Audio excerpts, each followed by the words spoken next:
할렐루야.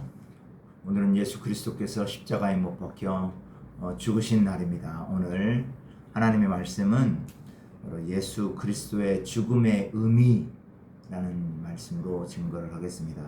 오늘 예수 그리스도께서 십자가에 못 박혀 죽으신 날이므로 예수 그리스도의 죽음의 의미가 과연 무엇인가를 한번 생각해 보도록 하겠습니다.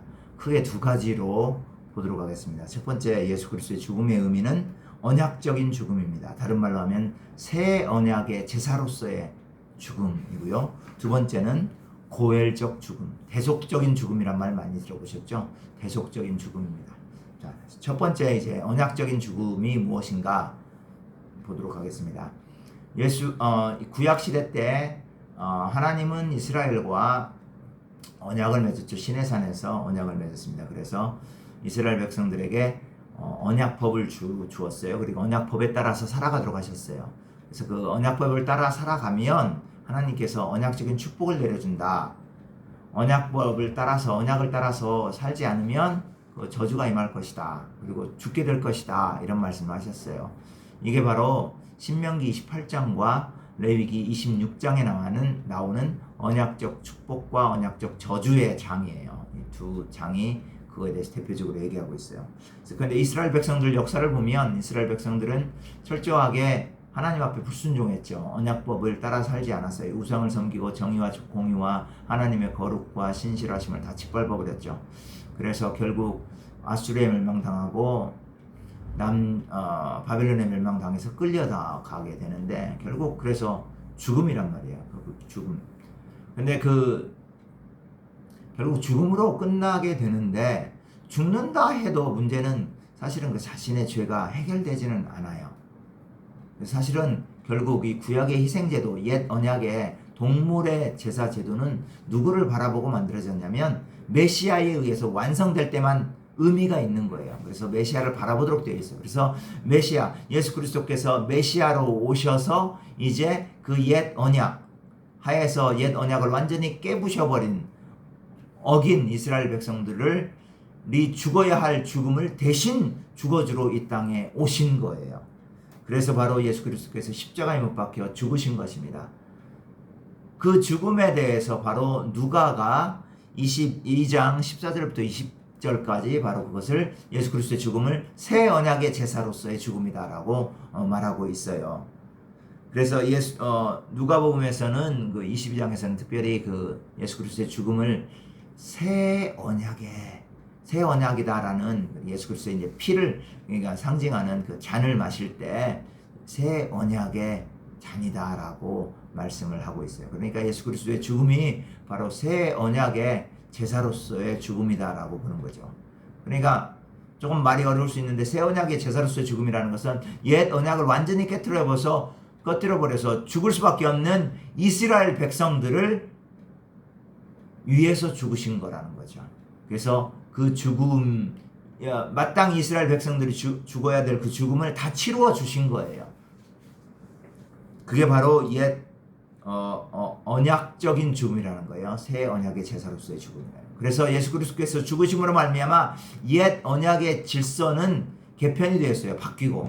그러니까 예를 들어서 정결법, 의식법 이런 것들이 많이 없어졌죠. 동물희생제사법 더 이상은 없잖아요. 우리가 예수 그리스도의 이름으로 예배를 드릴 뿐이지. 그렇죠? 이런 것들이 없어져요. 그래서 예수 그리스도께서 이제 율법 옛 언약을 성취해 주심으로 이제 하나님 앞에 나아가는 방식이 예배하는 방식이 완전히 달라졌어요. 그거에 대해서 이제 히브리서 저서가 자세하게 얘기해 주죠. 예수 그리스도께서는 모세보다 탁월하다. 대제사장 아론보다 탁월하다.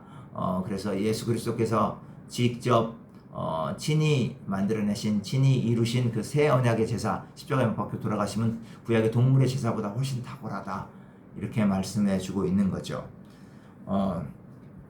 그래서 예수 그리스도의 죽음이라는 것은 바로 언약적인 죽음이다. 옛 언약에서 옛 언약을 깨뜨린 그 결과로서의 죽음을 대신 죽어주신 그 죽음이다. 두 번째는 고엘적 죽음이라는 거죠. 이제 대속적 죽음. 그러니까 우리가 옛 언약을 깨뜨려서 사실 이스라엘 백성들이 죽어야 되는데 예수님께서 대신 죽어주셨잖아요. 그래서 대신 죽어졌다는 의미에서 대속적 죽음이라는 겁니다.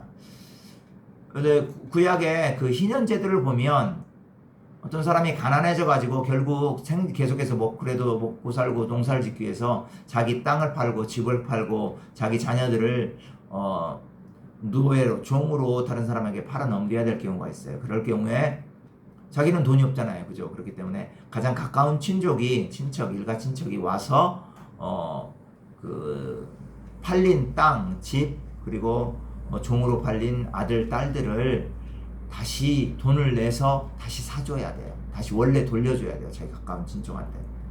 이게 바로 그 돈을 주는 거, 그 주는 돈, 다시 사기 위해서 주는 돈이 바로 대속물이에요. 영어로 ransom이라는 거예요. 그래서 예수 그리스도의 십자가에 못 박혀 죽으심이 바로 희생제사, 대속물이라는 거죠. 사탄에게 빼앗겨버린, 그렇죠? 그런, 사람들을 대속물, 자기 자신이 십자가에 못 박혀 죽여서 그게 친히 대속물이 되어 주셔서 그걸 다시 사와 주는 거예요. 누구에게로? 하나님께 돌려주는 거죠. 그래서 예수 그리스도의 십자가의 죽으심이 바로 대속으로서의 죽음. 예수 그리스도의 십자가에 달리신 예수 그리스도의 몸 자체가 대속물이라는 거예요. 그래서 이것을 바로 우리가 대속적인 죽음 혹은 고엘적 죽음이라고 하는 거죠. 그래서 구약시대 때 팔린 그 친척의 땅을 자기 돈으로 다시 사와주는 사람, 그죠? 이 사람이 바로 고엘이잖아요. 고엘. 그래서 예수 그리스도께서 고엘로서 십자가에 못 박혀 죽으셔서 자기가 고엘이 되기도 하지만 친히 고엘이 지불하는 그 대속의 제물이 되기도 하신 거죠. 그것에 대해서 이제 마가복음 10장 45절에서 이렇게 말하고 있어요. 인자의 온 것은 성김을 받으러 온 것이 아니라 도리어 섬기려 하고 많은 사람의 대속물로 주려 함이라. 그래서 많은 사람들의 대속물로 주려 합니다. 그래서 예수 그리스도의 죽음을 바로 대속적인 죽음, 고엘적인 죽음이라고 본 거죠. 그래서 예수 그리스도의 죽음은 이렇게 두 가지 의미입니다. 새 언약의 제사로서의 죽음, 옛 언약을 깨트린, 그죠? 그 결과로서의 죽음. 두 번째는 대속적인 죽음, 고엘적인 죽음이죠. 대신 죽어주신. 예수 그리스도께서는 우리를 위해서 대신 죽어주셨습니다. 그래서 그러므로 말미암아 우리가 대신 새로운 생명을 얻게 되었습니다. 그러면 이 예수 그리스도의 죽음을 아는 우리들은 오늘 어떻게 살아가야 할까요? 바로 예수 그리스도께서 다른 사람들을 위해서 친히 고엘이 되어주신 것처럼 우리들도 다른 사람들을 향해서 영적인 고엘, 다른 사람들, 예수 그리스도를 모르는 사람들은, 그죠? 예수 그리스도가 누구신지도 모르죠. 자기 자신이 사탄의 치하에 신음하고 있다는 것도 몰라요.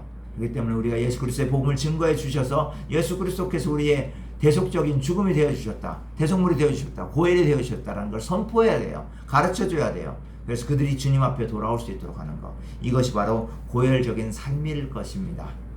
그리고 바로 우리가 모든 사람이 언약하에서 죽었다, 바로 예수 그리스도께서 우리를 십자가에 못 박혀 죽으심으로 살려주셨다. 우리가 죽을 수밖에 없는데 이 죽을 수밖에 없는 우리를 그분께서 대신 십자가에 못 박혀 죽으셨다. 이것을 선포하시면서 삶 가운데서, 비즈니스 가운데서 선포하시면서 증거하시면서 살 때 우리가 바로 예수 그리스도의 죽음을 깊이 묵상하고 실천하는 것이 될 것입니다. 오늘도 예수 그리스도께서 이 말씀으로 여러분들과 함께 하시고 이 말씀이 역사할 때, 성령과 함께 역사할 때 여러분들의 이 말씀을 순종하여 실천하여 주님의 뜻을 이루시는 하루가 되기를 주님의 이름으로 축원합니다.